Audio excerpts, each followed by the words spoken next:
Biden goes full China. Marc Andreessen drops a bombshell on Rogan. MrBeast sits down with the Beast, Cristiano Ronaldo. Bernie says Elon is right. There was a recent poll on Twitter that went viral for the most attractive male hobbies. If you play clarinet, you're f***ed. Speaking from experience, if you play the trombone, you're f***ed. That has gotten me nowhere. I've not gotten laid once, and Trump threatens more tariffs on the BRICS nations. We're here to talk about it all. Let's get into it. Drew! Tom, what's going on? Welcome. Well, it's all going on. This has been an absolutely insane stretch, man. Yeah. There was a lot of stuff going on. The Marc Andreessen corruption stuff on Rogan was all over Twitter, absolutely exploding. It was an amazing episode, absolutely amazing. But to hear somebody break that stuff down in the way that he did, it was, even though a lot of it I already knew, it was extremely unnerving. Yeah. And this is not government by legislation, not government by regulation, but government by administration. And it sounded pretty ugly. It sounded corrupt, man. Like growing up, corruption did not seem like it was a thing that happened in America. Yeah. But boy, oh boy, was that naive. My face was definitely like Rogan's. If we can pull up that clip real quick. He said it better than I could. And that's why this administration freaked us out so much, is because it felt like they were trying to become way more like China. See, I was not nearly as aware as I should have been about all these things that you're saying. I didn't know this. I did know about the banks, and I certainly did know that they were cracking down on AI the same way they cracked down on social media. The AI thing was very alarming. We had meetings this spring that were the most alarming meetings I've ever been in, where they were taking us through their plans, and it was what kind of? Can you talk about it? Basically, just full government control, like this sort of thing. There will be a small number of large companies that will be completely regulated and controlled by the government. They told us. They just said, don't even start startups. Like, don't even bother. Like, there's just no way. There's no way that they can succeed. There's no way that we're going to permit that to happen. And I just full government control. I know that it's corruption. I always think of a dude in like a trench coat who's like, hey, come in the alleyway. I'm going to do business over here. But at a government level. That's the vision of corruption. That's what I thought. I was like, okay, let's just step around the trench coat. I got some regulations for you. Yeah. So seeing it at this scale, I was flabbergasted, honestly. I was like, this is a conspiracy theory. But how Marc Andreessen kind of lays it out step by step. Well, also, he's been there. He's been in the meetings. Yeah. That was the thing that I found really interesting. One, that he's also engaging now with the Trump administration, going to Florida, which is a whole nother interesting thing. The fact that government right now doesn't feel like it's seated in Washington, feels like it's seated in Florida, something fascinating going on there. But the fact that he's been in the meetings, that they've told him to his face, don't start startups in AI, we're just not going to let that happen. Dude, that is the most un-American thing I have heard in a very long time. That's absolute insanity. Yeah. And that people think that this is the way for America to win. And that was one of the things that they talked about later in the interview was the whole idea that Trump just keeps repeating is America needs to win, America needs to win, America needs to win. And dude, that was the 80s. Like if anybody wants to know what it was like to be in the 80s, it was just like America is culturally, we all felt like America was going to win, that America should win. And the fascinating thing is that the best thing life has to offer you is that moment where you're like, everything I'm doing is working and it's all about to change my life. Like I remember the first time I went mansion shopping. Okay. That's like a real thing. And I didn't have the money yet, but like, I was so sure that we were going to close the deal that I was like, oh, I'm going to go look. And Lisa wouldn't go with me. She was like too paranoid. She was like, it's not going to happen. Like something bad, you know, my shakedown. I don't want to jinx it. And truly, truly, that moment of like, is this actually going to happen is better than the payoff. And I feel like the 80s and maybe into the 90s was that like, whoa, America's like really winning. We beat Russia. First, it was like, we're going to beat Russia. Then like, yo, we actually beat Russia. Like it really properly, the USSR collapsed. And now like we're the hegemon, this is going to be amazing. And that didn't end up being nearly as cool as the build towards actually doing it. And so there's something charmed about this moment now where it does feel like morning in America. It does feel like there's sort of optimism in the air. You're getting even Democrats talking about like, I'm kind of glad that it played out this way. Some have said just outright, I'm just glad Trump won, which is weird and something for them to reconcile. But then also I've heard people say, at least we lost decisively, right? Which is what I was saying in the beginning. Like, I don't mind losing, just make it decisive. Yeah. And so that people are able to embrace that. I love that. And so this is a really fascinating moment that I doubt very much will live up to what actually happens, or what actually happens will live up to this moment. But nonetheless, it's a really cool moment. But getting back to the corruption part, to just hear it laid out like that the government really was going full China, that we were tilting towards that. And it's crazy because he's still in office. But that is, I think, wildly problematic because of the outcomes that we've seen, and seeing the average person rise up and say, this is just bad for my pocketbook, has been fascinating. I think he also made a good point, Mark, about how in the 60s, that was the last time there was a political kind of rearrangement. And now I feel like we're in that political rearrangement where he was going across the demographic board where like there was a lot of Jewish liberals who had to look in the mirror and realize like, wait, okay, hold on, the line is moving now. And there's a lot of demographics, whether it's Black, Latinos, men, women, all these demographics that are now changing in a way. California is the most red it's ever been. Jersey, I'm from originally, it's a traditional blue slate, but it went kind of 48 to 52 this time. Like that kind of gap is closing. So we're seeing a kind of political wave of change, whether people are going from right to left or left to right. But the usual suspect, the usual teams are no longer there anymore. And I think that's what I'm looking the most forward to, is that I don't really care what policy comes out, but I do hope that this new teamwork, this new reallocation of resources, this new renewed focus on a better America, I hope that at least lasts through all this kind of political turmoil that's been happening. Nothing lasts, so brace yourself for that. But here's what I think is really interesting about what you just said. So the reorganization of the political landscape, I really want people to get smacked in the face with one just absolutely brutal truth.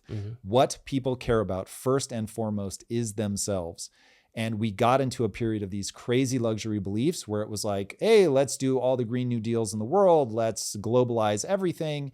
And the reality is that when the Democrats tried to message what they had done for people over the last 4 years, people were just like, hold on.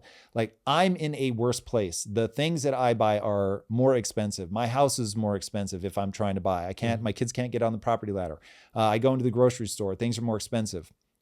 And so trying to message to them that, hey, we're doing something that will reap benefits down the road, or that this isn't going to be as bad for us, like we'll be able to forestall calamity. That's just a terrible sales message. People want to know one thing. Am I able to buy more with my money now? Do I believe that my kids' lives will be better than mine? And if they can buy more with their money, or their money, they're seeing it go up in the stock market, and if they believe that their kids' futures are going to be better, that's it. They're going to vote for whatever party gives them that. And all of the sort of woke stuff, like, even though some of it spiritually, like, I'm super aligned with, it's a desire for other people to live a wonderful life and to see people rise out of poverty, even outside of our own country, and all of it. Like, I get it spiritually. I think it's wonderful. But the reality is, if that comes at the cost of someone's day-to-day life, they're not going to be here for it. And that is the message that I think everyone should take away from that. This is not Republicans are brilliant. This is not Democrats are dumb.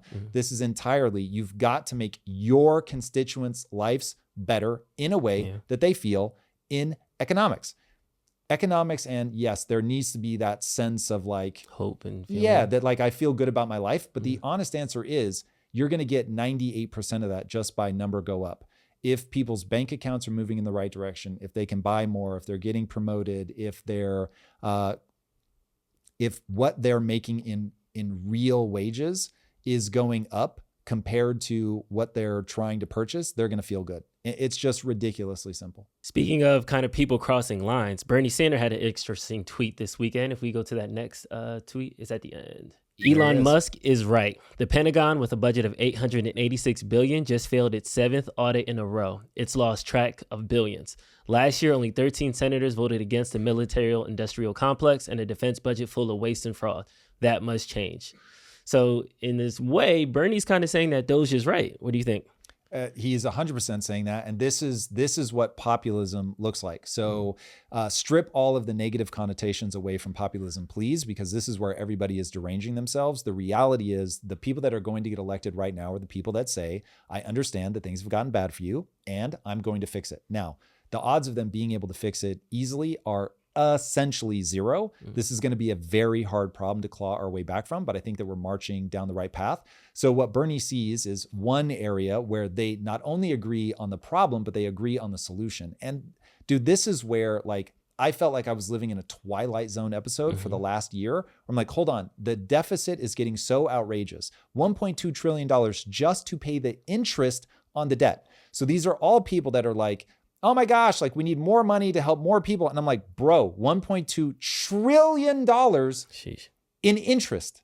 Okay. That's not in debt, in interest.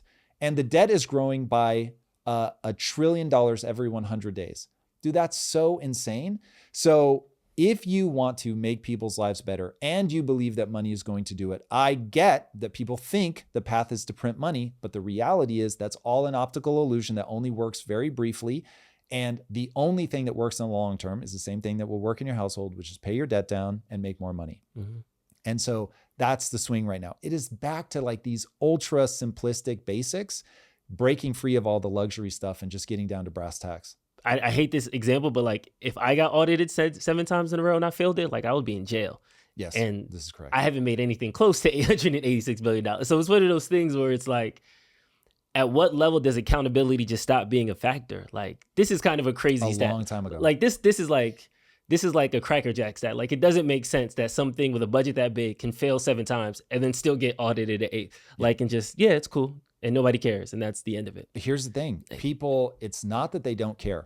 If we went out and polled the team here at Impact Theory, we would be mortified to realize that many, especially of the younger people, they just aren't paying attention to what's going on. Wow. Dude, I didn't even think about voting until Obama was up for election. And then I still didn't vote because I was like, California is blue. He's going to win no matter what from a California perspective. So I just stood and watched the TV as he, got elected, and I was super pumped. And it was amazing. Did not pay attention at all through all 8 years of his presidency. I just had my head down and I was building. And I really feel like in the recent term that what's happened is suddenly people are realizing that who you elect actually does matter.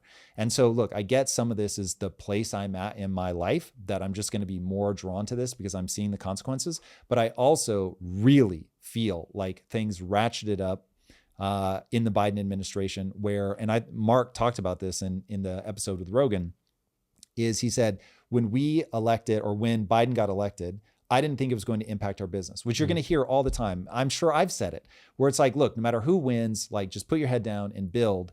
But the reality is that we are now at a point where the government has gotten so big that it is absolutely crushing the soul out of people. And so what's happening is our government is looking at our biggest rival, China, and instead of saying we need to wildly differentiate ourselves, we need to become more like China to outcompete China, which is a huge mistake. But you can feel that pull between the left and the right now. The right is saying we want to return to freedoms, liberties, deregulating the government, reducing the size of the government, reducing the debt, reducing the spend, reduce, right? Whereas on the left, unless they reboot after this loss, you've literally been having them go down the authoritarian route of wanting to have control. And this just comes back to the dumb voter problem. It is, what do you do when you look out at the world and you see a bunch of people that cannot think for themselves? And the reality is everyone paying attention realizes some people cannot think effectively for themselves. That really is just a reality. And I think you just have to accept that that's the reality, that they are all sovereign individuals and no one is going to agree who the people are that can't think for themselves anyway. So distrust yourself wildly, first of all, because some people think it's you. I know that some people think I shouldn't be allowed to think for myself. Hey, so given that, how you respond to that problem, I think tells you everything about where that person or how that person is going to govern. And right now, the left looks out at people that they don't believe are able to think well for themselves, and they think, don't worry, we got you. We're going to do the thinking for you. And it's been this top-down thing. And as they realize how well that works, they begin to ratchet it up. And so it worked incredibly well censoring people because censorship works. It worked for a while, right? It works with money. You can manipulate money for a very long time. It works with the audits so that, hey, people keep failing and you just know you can go look over here and people will stop paying attention because it's just too complicated. And that's the reality. Even I'm not going to go through. I'm going to be at the headline. They failed the 7th audit. I don't even know that that's true.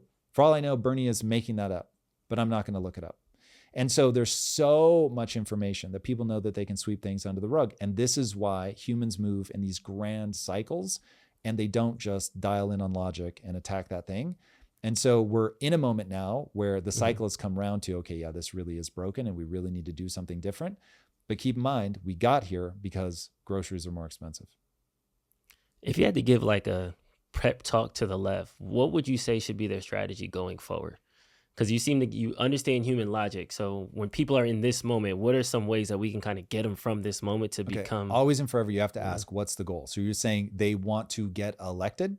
Yes, they want to come back in 2028 and kill it. All right. If they want to come back in 2028 and kill it, they've absolutely got to show that we are the party that is going to make your life better right now, today, here in America. That we are not going to ask you to defer that things are getting better off into the distant future. We are not going to ask you to do things on moral grounds like, hey, we want to raise up people that have been historically marginalized. Like that, the whole trans thing is just completely turned off a ton of people. They are very much out of step with that. That you're going to make things better for people in Bangladesh or whatever. Like all of that stuff, at least for now, is not going to play until you can make things better here. So you've got to come back to, I'll say, more traditional values. You don't have to be traditional, but the reason that something becomes tradition is because it works over time. And this is why, as a non-religious person, I'm telling you, religion is powerful, because what it does is it's the original self-help. It consolidates these ideas that have worked over time to keep you from getting eaten by a mastodon or a giant lizard, or from eating something that's rotten and dying. And so you come up with all these purification rituals and yada, yada. And you say, the omniscient being in the sky says it is so. So this is beyond reproach. This is why one of the key cornerstones of religion is that it's ancient. That you're always like, it's always the startup, right? Scientology. Oh man, like you can get a driver's license picture of L. Ron Hubbard, and that holds it back. But when you've got a couple hundred years, or God willing, 1,000, 2,000 years, now it's like, okay, this is ancient. This is God. This is, you can't question it. And that's how you get things to carry over. Now, as the government, if you can understand, oh, this is powerful because it's withstood the test of time, it's like deviate from the things that have withstood the test of time at your peril. Because when you get, this was something I thought Jordan Peterson was really on point with. When you get down to the most fundamental bifurcation in the human mind between male and female, it's like, dude, is there anything more fundamental than that? Light and dark, pleasure and pain, maybe. So you've got light, dark, pleasure, pain, then you've got male, female. It really is that sort of down in the weeds because of procreation. So like that is but one example, right? Yeah. And then the fiscal irresponsibility. So it's going to look very much like the playbook that the Republicans are running right now, because the Republicans don't sound like Republicans of old anymore.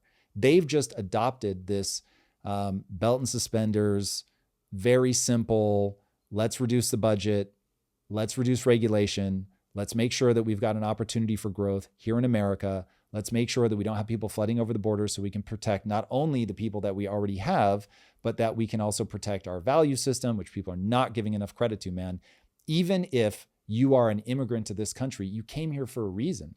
And so if you see anything eroding that, because America is not about being born here, obviously, but America is about freedom, liberty, the pursuit of, let's swap out happiness with one of the original, private property, okay, which was a contender, did not win obviously, but was a contender. But if you want to talk about things that give people the ability to make progress, which is a foundational pillar to human happiness, that one, if I can swap out happiness for fulfillment, right, working really hard to gain a set of skills that allows you to serve yourself and others, it's like, okay, now, yeah, give me those people from all around the world. But if you're just letting people in indiscriminately, you start to erode that. You start to trip fairness things, which are embedded so deeply in the human psyche. You have problems. So anyway, it would basically be something very similar to what the Republicans are fighting on, which is great because it means that now we're racing to the middle. You don't want these wild differences between the left and the right. So let's talk Trump and the BRICS countries. He just announced that he's going to put a tariff on it. Has a dollar war already begun? And how do we fight back? How does this even happen on a currency side? So first of all, I think it's important to note that what Trump is doing is threatening. We're going to see a lot of this. And look, I don't know, on a world stage, it might be better that people just believe every word out of his mouth, because there's been so much ink spilt over the fact that he postures. And I'm sure we'll talk about the Vince McMahon of it all here in a minute. But he postures a lot as a negotiating strategy. Now, I have mentioned before on the show, my big fear is that he's going to have to do something to show people that these are not bluffs. And so I do worry about escalations of economic warfare. I really worry about escalations in physical warfare, kinetic warfare, because he is going to have to show people. Like if he goes in and tries to let Zelensky and Putin know, you are going to resolve this, and is not ready to pull the trigger on something, like whatever that big, whatever the grand gesture version is in this conflict, he's going to have to be prepared to actually do it so that everybody understands this is not a bluff. Now, he will go in bombastically. He will go in like a bull in a china shop. But you have to establish deterrence. And so I do worry about how he's going to do that. Anyway, he's going to posture with BRICS. Maybe he does the tariffs. Maybe he doesn't. He has said on podcasts before, there aren't going to actually be any tariffs because people know that if you're going to try to challenge me, we'll do this stuff and it'll be terrible for you. It'll be far worse for you than it's going to be for us. And so he's betting that people are going to back down. Now, how will warfare on the dollar work? Warfare on the dollar, which is a very different question, but the way that it's going to work is this. You're going to have to back your currency by something. And it looks like they're going with gold. Cool. Nice old going back to traditional value, something that's withstood the test of time. Gold has withstood the test of time. We know that people value that. So back your currency with something. Bitcoin, gold, Bitcoin's is too volatile right now. But anyway, that there is a play there, I think, on a longer timeline. But backing it with gold, I think, is a very shrewd move so that if the US, which hopefully they won't, but if the US continues to rack up the debt, there will come a time, even I have so much money in treasuries right now because I want to be as close to cash as I can, just so I can move when I want to move. Even I'm like, there's only so much more debt the US government can rack up before I go, treasuries are not safe. Yeah. And I don't think people understand how much of our economy is built on the notion of a risk-free return, that you can loan your money to the government and it's risk-free because they will pay you back. We're not in that territory anymore. Now, it may still be the greatest risk that you can take in terms of like, hey, from a risk-return ratio, it's still way, way, way, way, way better than anything else. All right, fair enough. But it is degrading and degrading to the tune of $1 trillion in debt every 100 days. So that's how you attack it. You never interrupt your enemy while they're making a mistake. I believe that's Miyamoto Musashi that said that, or Sun Tzu, one of the two. Anyway, never interrupt your enemy while they're making a mistake. The U.S., until the Trump election, certainly was racing towards that. Now, I don't know that he'll right the ship on printing money, but if DOGE goes well, certainly we can reduce. Let your enemy make a mistake. And then the next thing is you have to build a currency up and start getting trade in that currency. And because of the nations that are in there, you break the petrodollar so that people are no longer pricing oil in dollars. If they start pricing it in whatever, the RMB, who knows? Then all of a sudden you've got a player. And I know some massive swing in the number of transactions in dollars has already taken place. Now, the dollar is still dominant by far, but we're beginning to see that change. And as the famous saying goes, how did you go broke? Slowly at first, then all at once. You could see that happen with the dollar. I don't predict that in the next 5, 10, maybe even 15 years. But if they keep printing money like mad and BRICS keeps growing in strength, all bets are off. Is our only offense reduce spending? Is there anything else we can do on this side? Yeah, there's two things. You can reduce spending and you can increase GDP growth. That's it. Dude, this is where, like, when I say all nature has to work with is pleasure and pain, people are going to be in the comments, oh, there's more than that. No, there's not. That's it, bro. Like, there are gradients of, well, this one's bittersweet. Yeah, cool. Got it. Understood. Like, emotions can feel complicated, but at the end of the day, there's a reason they call it fight, flight, freeze, or fornicate. What were you going to say? So that's your basket. Like, there's only so many options, right? Yeah. And so you can call desire isn't quite pleasurable. Yes, it is. This is why people go gamble. This is why I was saying earlier, it's more exciting to think about buying the mansion than to actually live in it. It's crazy. So the reality is, if you're trying to right the government, you can increase GDP or reduce costs or both. And that's it. Trump has a lot to work with. He does have a lot to work with. Now, it's going to be in those two big camps, but the economy, despite its sort of terminal simplicity, the economy is wildly complicated. And this is why you can fail an audit 7 times and get an 8th, because people don't want to think about it. They don't want to parse it. Well, good luck with that, Trump. I don't know. Dude, if the economy was simple, think about this. Economists would be ridiculously wealthy. The economy is so complicated that Ray Dalio, who spends hundreds of millions of dollars on AI, fiber optic cables, like a workforce that is the brightest financial minds on planet Earth, and risk-adjusted returns, I mean, where are they at? Like 8%, 13%? It's going to be in that band of across the whole asset class. It's crazy. So it is, and anybody that's like, just go buy Bitcoin, dude, that is my single biggest investment. And that advice, as you well know, drives me crazy. It is a very complicated game. It kind of feels like we made our bed though. Like in what way? Is it too big to fail now because we're already in it? We're already bought in, so we have to play by these rules. Like the economy? Yeah, because I feel like. Yeah, you're not backing out of the economy. But to your point, that it's like it's either I have to stop spending or I have to grow that much. We really have to grow then to get out of this. I'm not gonna be honest. Right. I thought there was more options. I didn't know it was only 1 or 2. False. There's only 2 things. I mean, this is the same with. I mean, think about your personal finances. This is where I think people are trying to make something that is deadly simple seem really complicated. And the reality is, whether you're running a business, whether you're running a government, whether you're running your personal household, there's really, if you want to boil it down, there's only one thing, and that's the difference between how much you spend and how much you make. That's it. There's nothing else. So you start getting into the complexities of like, what are the things that make me money? Why were they making me more money before and they're making me less? Or what is it that costs more money? Like some people, there are going to be so many buckets in your personal life. So energy costs, so gas, heating and cooling your home. But then there are going to be things like your kid gets sick and your insurance, and it starts getting complicated because it's like, well, wait, how do I balance the amount that I'm going to copay, like sort of guaranteed that I'm going to have to outlay versus, balancing against catastrophic failure and making sure that I'm protected there. So when you start getting into the nitty gritty of how you pull those levers and make that differential go in your direction, then it gets complicated. Like how you make more money is complicated. That making more money or spending less is your only option is simplistic. But this is why I keep talking about the dumb voter problem. The reality is that life is very complicated.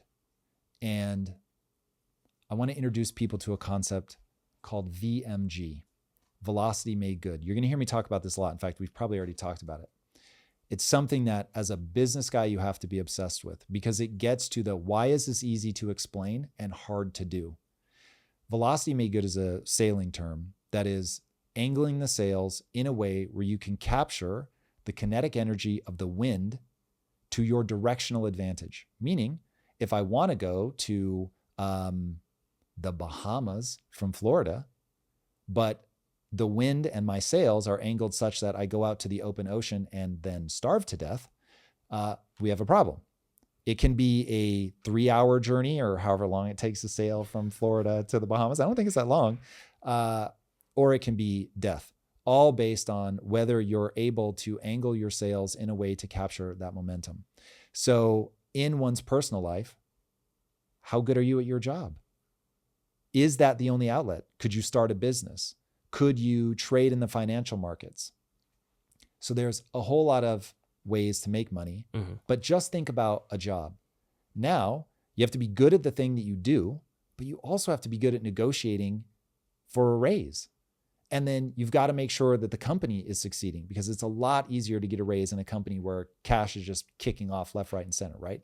So now it's like, okay, well, how do I get better at my job? How do I get so good at my job that I can meaningfully help the company be profitable? And by the way, just in that, some people have already checked out. I'll never be good enough at something where I can help my company progress. Okay, Now you get into mindset. Okay, well, everything is downstream of belief. So you have to believe that you can get so good. You have to focus on a skill that actually can benefit your company. Then you have to go actually get good enough at that thing, all the while beating back all of your insecurities, which are going to tell you that you're never going to be able to make it. Only the person that persists ends up winning.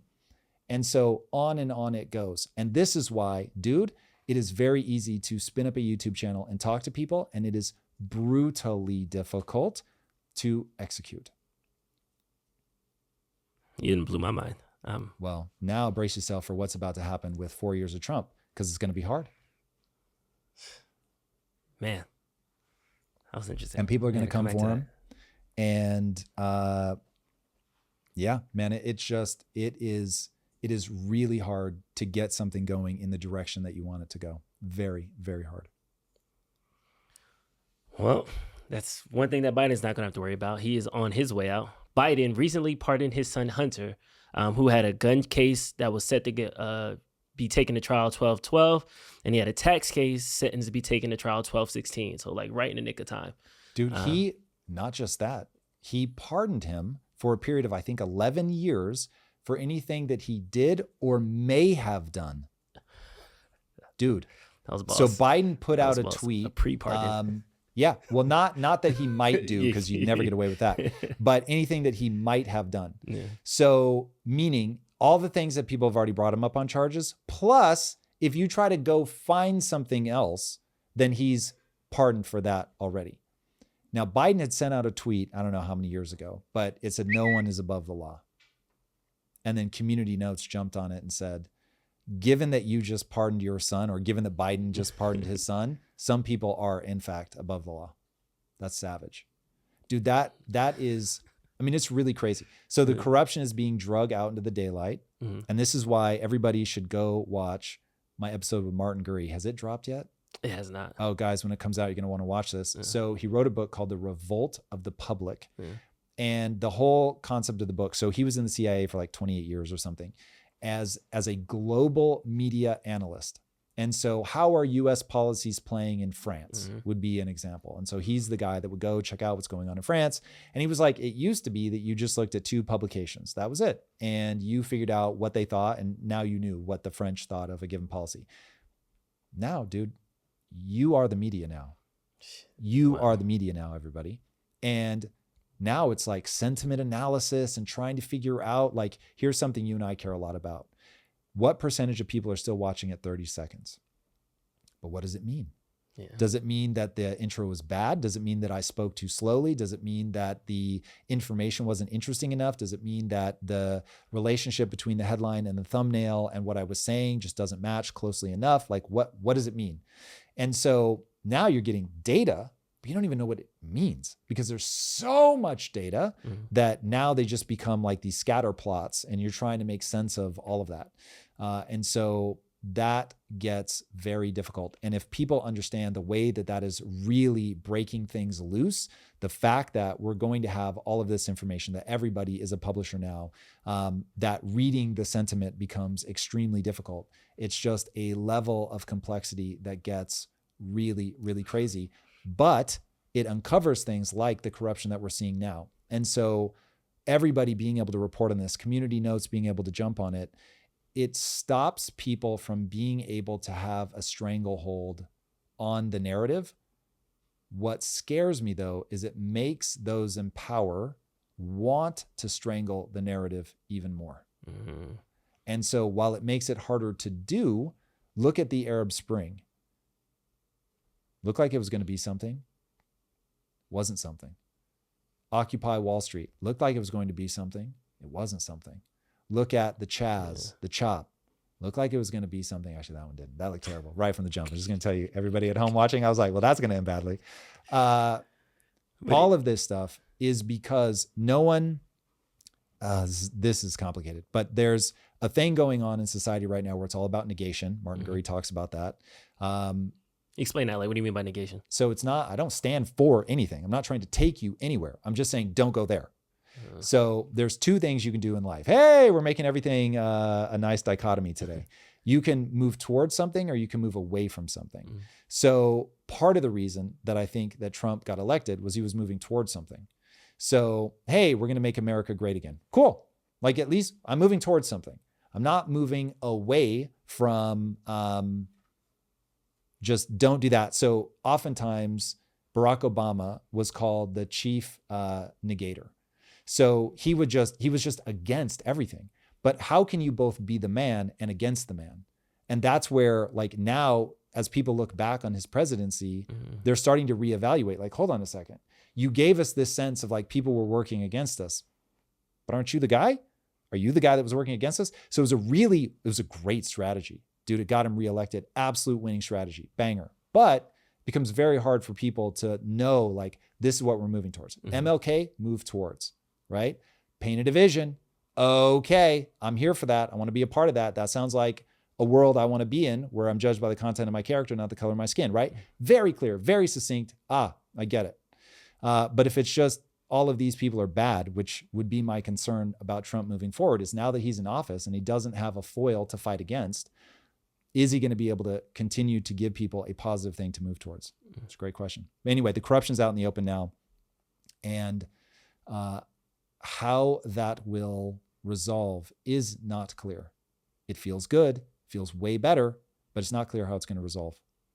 I'm not mad at that, though, because I think Hunter Biden did get caught up in the system. He was a political prisoner, although he's not. You're not mad at the pardon? I'm not mad at the pardon. That's your son. If you can help your son out, and he lost another son, I think that's one of those things. Biden might get killed in the media, but when he's by himself and feels and thinks about himself, I think he'll be okay with that. He helped his son out. You know? I think he will be okay that he helped his son out, because I think politicians are an interesting breed of person that is perfectly happy to say whatever they need to say in order to get elected, and they're just completely comfortable with that. I will stop short of going all the way to say that they are pathological liars, but hey, so that unnerves me. That's very interesting. Okay, Drew, who I like and respect, does not mind that he pardoned his son.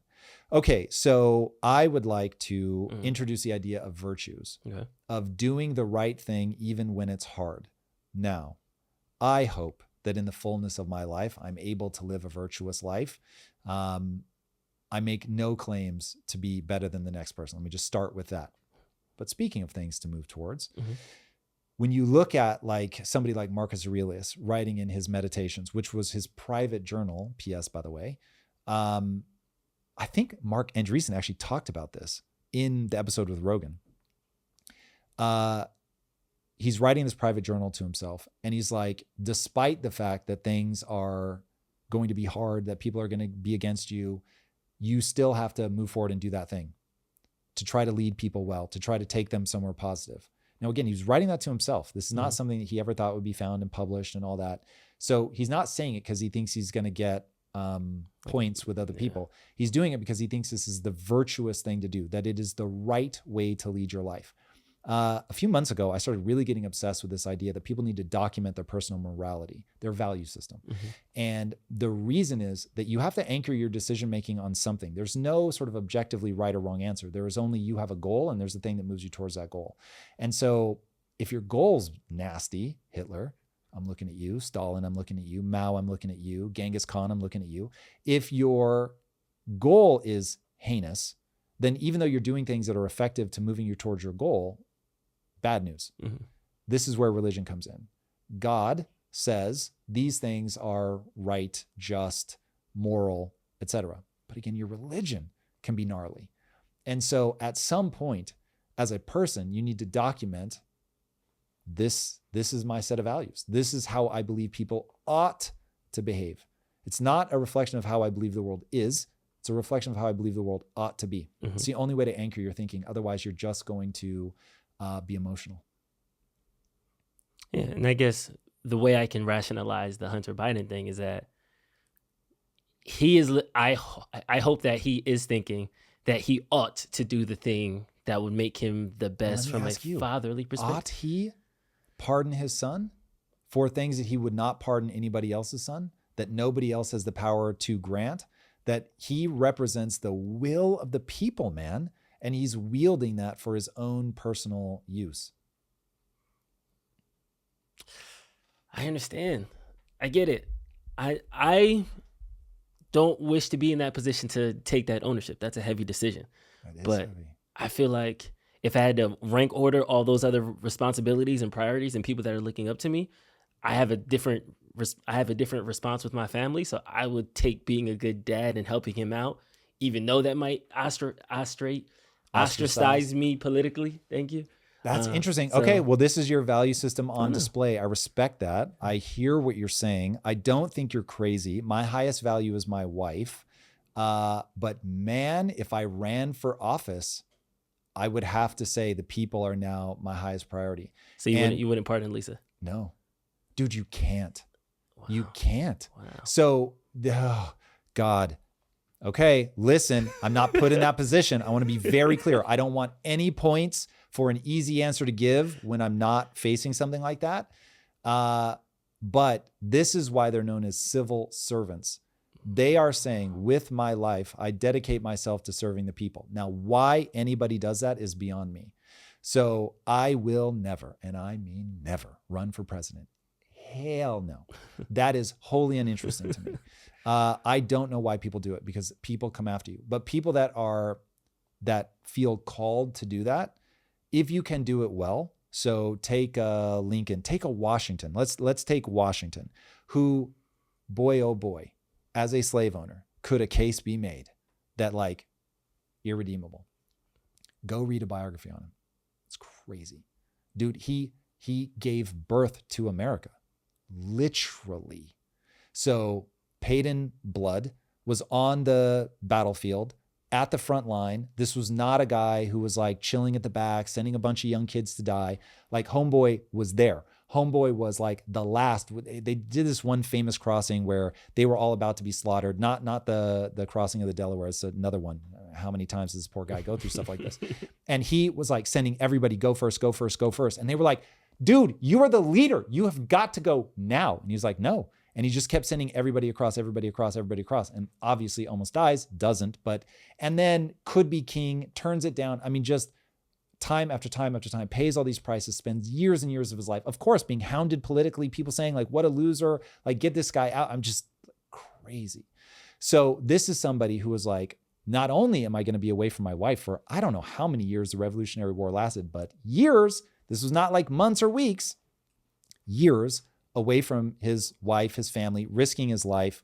And the just rewards that he gets was just to return to the house that he already had before he was president. I mean, this was like really, really, that is somebody who's living a virtuous life, who says, I'm going to effectively shorten my own life at great risk, great peril, to give something to these people. I'm willing to die. There's something bigger than myself.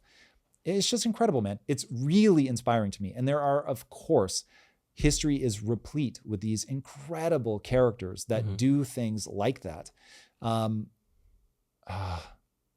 This is part of why, without trying to put Trump in that pantheon, he's got a long way to go. But this is why people responded when he got shot and then stood up with blood streaming down his face and said, fight, fight, fight. People were like, yeah, give me some of that.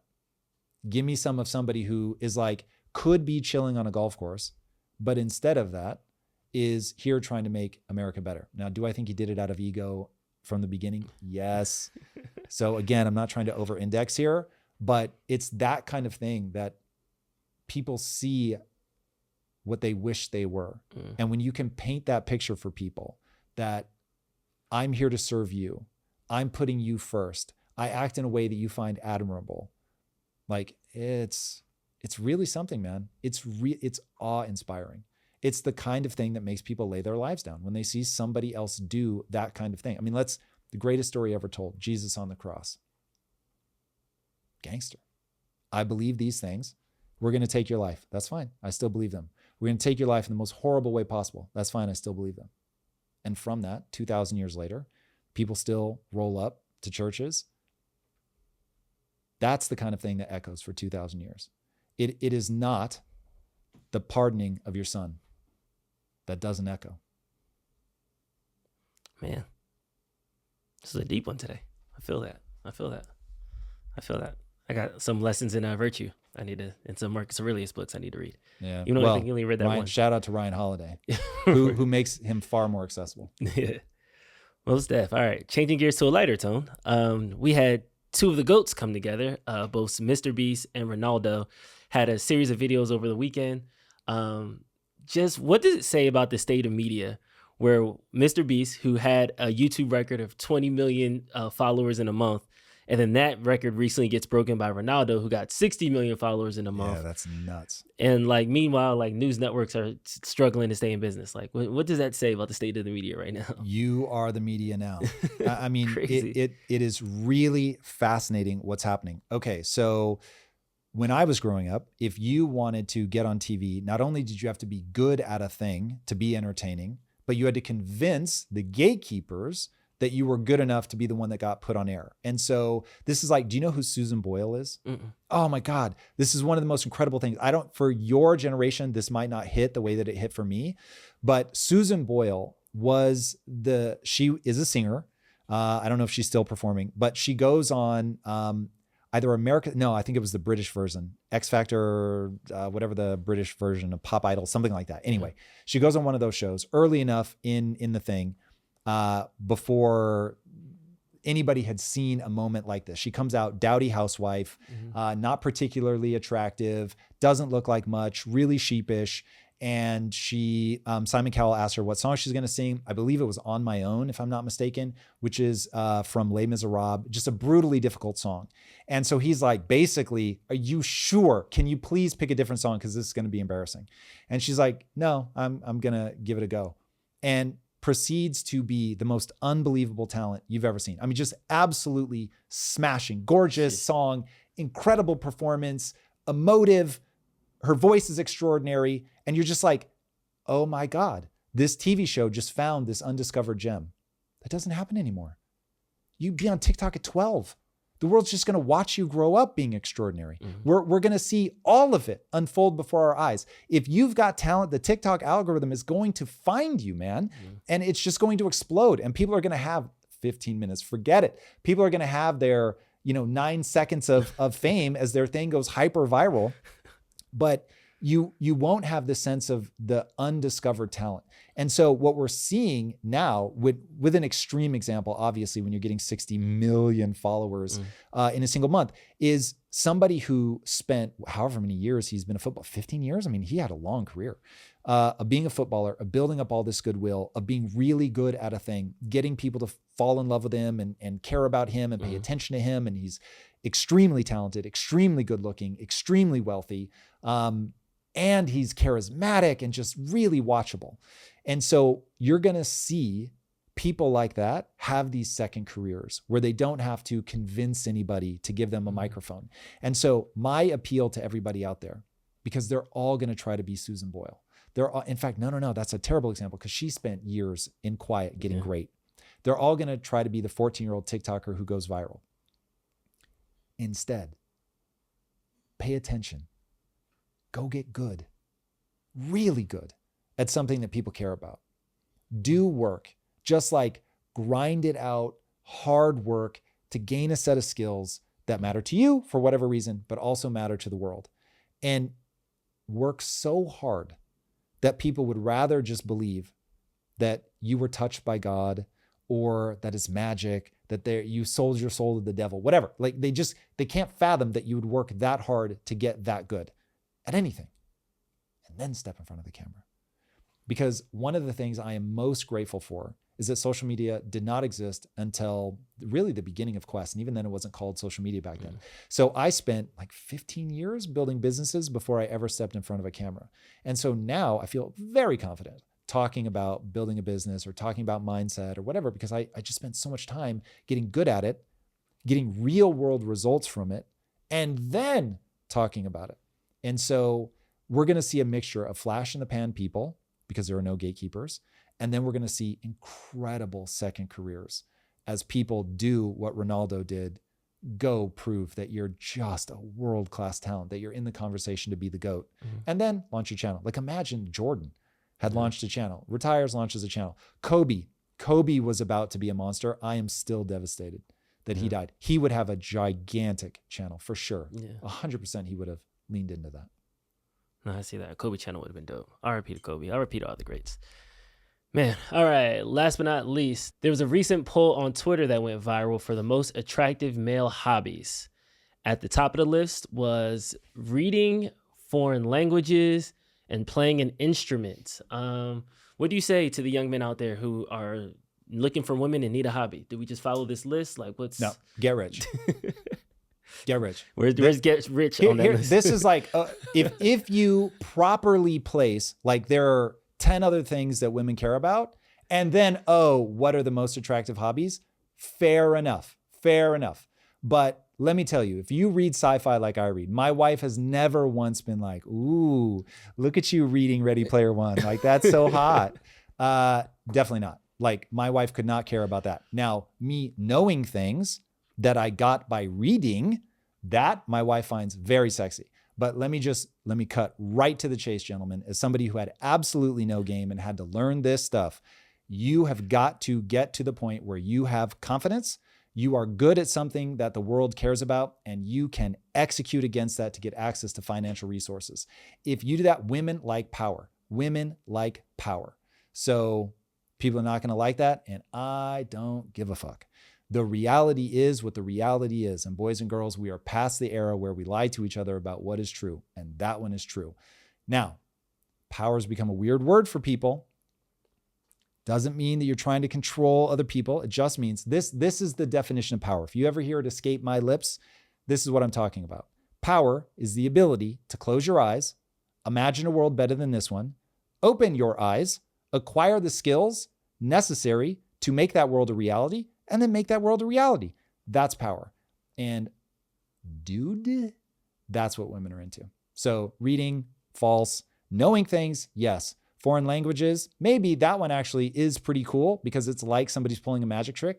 They can see a thing you can't see, right? They understand a language you don't understand. It is absolutely fascinating. Playing an instrument, only the cool ones. Maybe guitar, maybe piano, maybe drums. If you play clarinet, you're fucked. Speaking from experience, if you play the trombone, you're fucked. That has gotten me nowhere. I've not gotten laid once because of the trombone. If anything, it turned my wife off. So I'm just telling you right now, only certain things that matter. Cooking I can see. That one, if you can make a wicked good meal, you're in business. Now, my wife will tell you I've never cooked for her. That is a lie. I've never marinated anything for my wife. And she's got a weird definition of cooking, which requires that I marinate something. I don't know what that's about. I feel like this list got personal. I don't know what it is. What is that? Woodworking? I think that's really just masculinity. They just want to see a guy work with his hands. But if Bill Gates took up woodworking, it does not help. I'm just going to tell you that right now. Now, his money, that's going to help. But if Bill Gates came out of the gate as a woodworker, not going to get him anywhere. I can't read that next one. What does that say? This is like an eye test now. Painting, writing, gardening. If you're good, art I could see people getting into, but you've got to be good. Writing, again, depends on what you are. Seth Godin, I love you, but I don't think that writing is the thing that's going to get him girls. All right. Gardening, lies. That one's just an outright lie, unless it's like a prepper thing. All right. In short, those are terrible. Get money, get power. Get money, get power, be confident, know things that matter. And then, by the way, let me give you a real good one. At the end of the day, if you can make women feel better about themselves when they're around you than they feel when they're away from you, and they're attracted to you, you've got the magic formula. But you have to make them attracted to you. And that's about power. It's about confidence. It's about, what else do women just really get into? Funny is good. Being in shape. These things will get you somewhere. The other stuff, not so much. That's all I got. All right. Everybody, if you haven't already, be sure to subscribe. And until next time, my friends, fight that corruption. Get beyond it. We're on the precipice of something. It's morning in America. All right, everybody. Until next time, be legendary. Peace. If you like this conversation, check out this episode to learn more. The Matrix is coming to life as Google's Gemini just told humans that they are a waste of resources and they hope we all die. The war in Ukraine is escalating. Trump's tariffs finally get some actual details on them, and we'll see what you guys think about my take.